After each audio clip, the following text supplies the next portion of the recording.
Learn stock market in 20 days. আজি 4 number video'. ইয়াৰ আগৰ ভিডিঅ'ত আমি চালোঁ যে শ্বেয়াৰ মাৰ্কেট কি হয়, 10টা এনেকুৱা কনফিউজন বা ডাউট যিটো সকলো ইনভেষ্টৰৰ মনত থাকে। কেনেকৈ আমি শ্বেয়াৰ মাৰ্কেটৰ পৰা পইচা আৰ্ণ কৰিব পাৰোঁ, এই 3টা ভিডিঅ' অলৰেডি হৈ গৈছে। আপোনালোক যদি চোৱা নাই তেতিয়াহ'লে নিশ্চয়কৈ যাই কিনে চাই ল'ব, মই লিংক ডেছক্ৰিপশ্যনত দি দিম। মোৰ লক্ষ্য এটাই যে নতুন বছৰত আমি সকলোৱে ষ্টক মাৰ্কেটত ইনভেষ্ট কৰিব পাৰিম। তো বলক আজি ভিডিঅ'টো আৰম্ভ কৰোঁ। আজিৰ টপিকটো হ'ল যে আমি ডিমেট একাউণ্ট কেনেকৈ খুলিব পাৰোঁ। ইয়াৰ আগতে আমি এইটো জানি ল'ম যে ডিমেট একাউণ্ট কি বস্তু। এইটো এটা একাউণ্ট যিটোৰ থ্ৰুতে আমি ষ্টক মাৰ্কেটত ইনভেষ্ট কৰিব পাৰোঁ। উইদাউট ডিমেট একাউণ্ট আমি ষ্টক মাৰ্কেটত ইনভেষ্ট কৰিব নোৱাৰি। মাৰ্কেটত বহু ধৰণৰ ব্ৰকাৰ আছে, লাইক জেৰ'থা, গ্ৰ', Angel one, Upstox, etcetera etcetera. আপুনি যিকোনো ব্ৰকাৰৰ তাত ডিমেট একাউণ্ট খুলিব পাৰে। আজি আমি গ্ৰ'ৰ ডিমেট একাউণ্ট কেনেকৈ খোলে সেইটো ষ্টেপ বাই ষ্টেপ জানিম। গ্ৰ'ৰ ইণ্টাৰফেচটো বহুতেই ইজি হয় আৰু ইউজ কৰিবৰ কাৰণে বহুতেই ভাল এজ এ বিগিনাৰ। প্ৰথমতে প্লে ষ্ট'ৰৰ পৰা গ্ৰ' এপ্লিকেশ্যন ডাউনলোড কৰিব। অ'পেন কৰাৰ পিছত ইমেইল এটা লাগিব, যিটোৰ থ্ৰুতে আমি একাউণ্টটো খুলিব পাৰোঁ। ইমেইল দি অ'পেন কৰাৰ পিছত পাৰ্মিশ্যন বিচাৰিব। পাৰ্মিশ্যনবিলাক গ্ৰেণ্ট কৰাৰ পিছতে বেংকৰ লগত লিংক কৰাৰ বাবে মোবাইল নম্বৰ দিব লাগিব। যিটো মোবাইল নম্বৰ আপোনাৰ বেংক একাউণ্টৰ লগত লিংক আছে সেই মোবাইলটো দিলে বেছি ভাল হয়। OTP আহিব। OTP দিয়াৰ লগে লগে নতুন পেজ এখন খুলিব, য'ত ছেট আপ গ্ৰ' পিন বুলি লিখা আহিব। ঠিক এনেকৈ ইয়াতে এটা 4টা সংখ্যাৰ পিন বনাব লাগিব। এই পিনটো মনত ৰাখিব আৰু লিখি ৰাখিব। এইটো কৰাৰ পিছতে পাৰ্মিশ্যন বিচাৰিব, ফোন, SMS, লোকেশ্যন, যিমানবোৰ পাৰ্মিশ্যন বিচাৰে সকলোবোৰতে এলাউ কৰি দিব। ভয় নকৰিব, আপোনালোকৰ ডেটা কমপ্লিটলি ছেফ থাকে। আপোনাৰ ফোন নম্বৰ ভেৰিফাই কৰিব লাগিব। ভেৰিফিকেশ্যন হোৱাৰ পিছত বেংক ছিলেক্ট কৰিব লাগিব, যিটো বেংকত আপোনাৰ ছেভিংছ একাউণ্ট বা কাৰেণ্ট একাউণ্ট আছে। দেন আপোনাক দিব লাগিব পেন নম্বৰ। পেন নম্বৰ দিয়াৰ লগে লগে অ'টো ফেচিং হৈ যাব আৰু আপোনাৰ ডিটেইলছখিনি আহি যাব পেনৰ থ্ৰুতে। তাৰপিছত আপোনাৰ কিছুমান ডিটেইলছ বিচাৰিব, লাইক অকুপেশ্যন, এনুৱেল ইনকাম। চ' ইয়াতে অকুপেশ্যন যদি বিচাৰে আপুনি যিটো কৰে সেই হিচাপতে দিব। ভুল তথ্য ইয়াতে একেবাৰে নিদিব। মোৰ ৱাইফ যিহেতু বিজনেছমেন, সেইকাৰণে বিজনেছমেন হিচাপতে দি দিছোঁ মই। দেন পেৰেণ্টছৰ নাম বিচাৰিব। এনুৱেল ইনকাম দিব লাগিব। নিজৰ ইয়াৰলি ইনকাম যিমান হয় সেই হিচাপত দিব। ইয়াতে যেনেকুৱা আছে, আপুনি যদি ষ্টুডেণ্ট হয় তেতিয়াহ'লে 1 লাখৰ তলত দিব। যদি ইনকাম কৰে তেতিয়াহ'লে 1 লাখৰ পৰা 5 লাখ, সেই হিচাপত কেটাগৰী ৱাইজত আপুনি দিব পাৰে। মেৰিটেল ষ্টেটাছ দি দিব, মেৰিড অৰ আনমেৰিড। দেন সুধিব what is your trading experience. আপোনাৰ ট্ৰেডিং এক্সপিৰিয়েঞ্চ, আগতে আপুনি ট্ৰেডিং কৰিছেনে নাই, ইনভেষ্টমেণ্ট কৰিছেনে নাই। যদি কৰা নাই তেতিয়াহ'লে ন' এক্সপিৰিয়েঞ্চ দিব। যদি কৰিছে তেতিয়াহ'লে সেই হিচাপত আপুনি এক্সপিৰিয়েঞ্চ বঢ়াই দিব।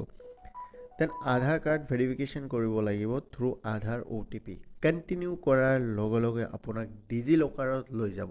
সকলো বস্তুবোৰ চাই এলাউ কৰি দিব। তাৰপিছতে আধাৰ নম্বৰ আৰু কেপচা কোড দিয়াৰ লগে লগে আপোনাৰ ইয়াতে OTP আহিব। কোনটো নম্বৰত OTP আহিব? যিটো নম্বৰত আপোনাৰ আধাৰ লিংক আছে সেই নম্বৰটোতে OTP আহিব। এতিয়া বহু মানুহে কয় যে মোৰ আধাৰ লিংক থকা নম্বৰত OTP অহা নাই। আপুনি নম্বৰটো চেক কৰক। সেই নম্বৰত যদি আধাৰ লিংক আছে তেতিয়াহ'লে অবভিয়াছলি আপোনাৰ OTP আহিবই। OTP দিয়াৰ পিছতে নতুন এখন পেজ খুলিব।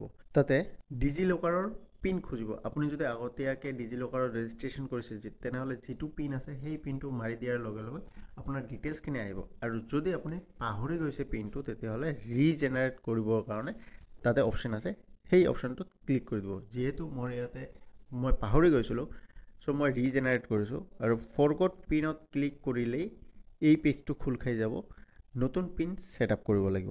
যেতিয়া ডিজি লকাৰ আপোনাৰ অ'পেন হৈ যাব, আপোনাৰ আধাৰ কাৰ্ডৰ থ্ৰুতে যিমানখিনি ডিটেইলছ আছে সকলোবোৰ ডিটেইলছে আহি যাব। ইয়াতে পেন কাৰ্ডৰ ডিটেইলছখিনিও আহি যাব, কাৰণ পেন কাৰ্ড আৰু আধাৰ কাৰ্ড লিংক আছে। এবাৰ ভালকৈ চেক কৰাৰ পিছত এলাউ কৰি দিব।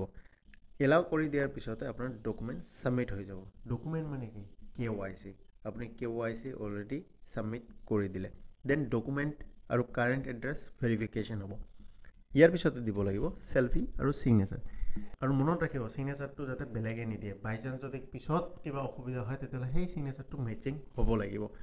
আফটাৰ ডেট নমিনি এড কৰিব লাগিব। এইটো মেণ্ডেটৰী হয় বাই দ্য গভৰ্ণমেণ্ট অফ ইণ্ডিয়া। আগতে এইটো মেণ্ডেটৰী নাছিলে, আজিৰ দিনত নমিনি এড কৰাটো মেণ্ডেটৰী। নমিনিৰ ডিটেইলছখিনি দি দিব। যদি এড্ৰেছটো ছেম নাথাকে, বহু ক্ষেত্ৰত এনেকুৱা হয় যে বিয়া হৈ আহিছে, হাজবেণ্ড আৰু ৱাইফৰ এড্ৰেছটো ছেইম নহয়। যদি ছেইম নহয় তেতিয়াহ'লে এড্ৰেছটো চেঞ্জ কৰি দিব।